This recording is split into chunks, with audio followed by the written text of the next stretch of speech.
Now let's talk about factoring in bluff outs when you have drawing hands on the turn. There are certain situations where it's highly likely that your opponent will fold to a bet on the river when you hit some of your drawing hands.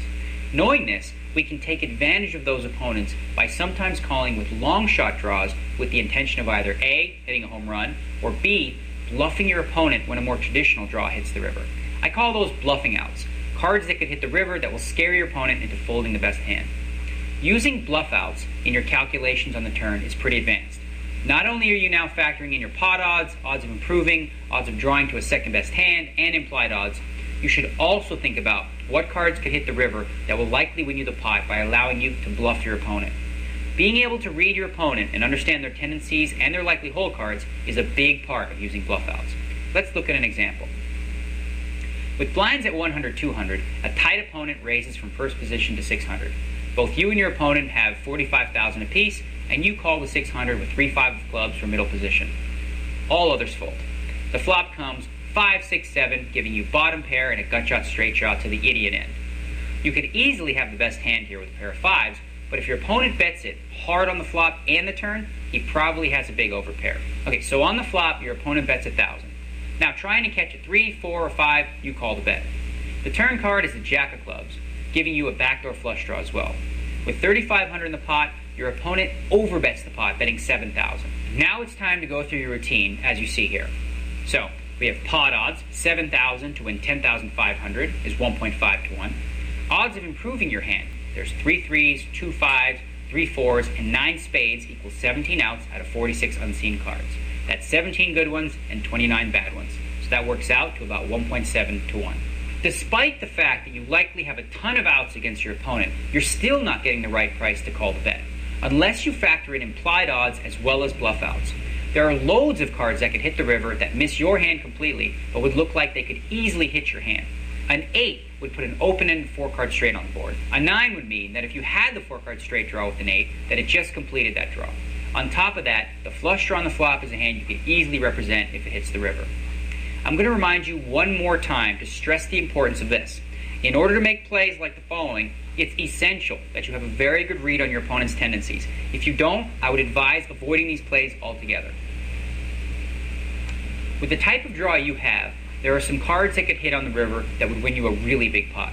There are also a lot of cards that could hit that will scare your opponent into thinking that you just hit one of your draws.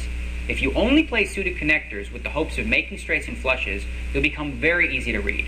Sure, people will know that you play all kinds of goofy hands, but they will soon catch on to the fact that when the funky draw hits and you bet big, that you've got it. Perceptive players will stop paying you off unless you mix up your play by making some calculated bluffs as well. Let's take a look at how to proceed with various cards hitting the river after calling the 7,000 bet. A club. Obviously, if a club hits, completing your flush, you're going to look to make a value bet in the hopes that it gets paid off. With 17,500 in the pot, a bet of anywhere from 9,000 to 12,000 will put some pressure on your opponent, but not so much so that he might not actually look you up. After all, there was only one club on the flop, so it'll be difficult for your opponent to believe you hit a backdoor flush. A straight. If you hit the straight, it will be the dummy end with the 4.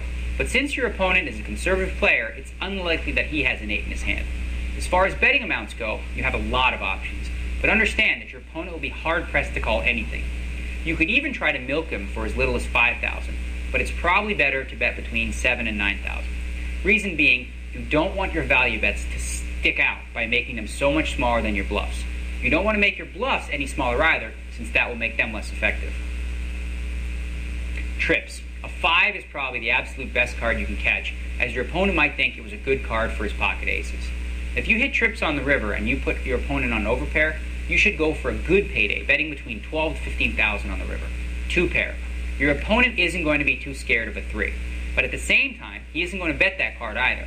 If you bet the river, he's probably going to pay you off with an overpair. So once again, I would suggest a bet between 9 and 12,000. An 8. Now if the river's an 8, this gives you a good opportunity to steal the pot from your opponent. You don't want this bet to look any different from a bet you'd make had you actually made the hand for real.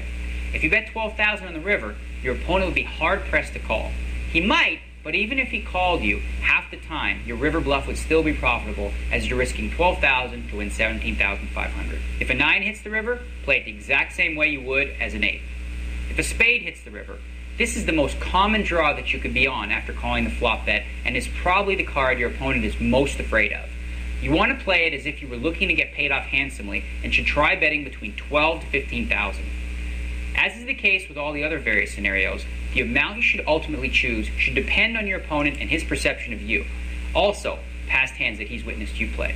So as you can see, despite the fact that you really only have what looks like 17 outs, when you factor in the bluff outs, there are 28 cards that could help you win the pot.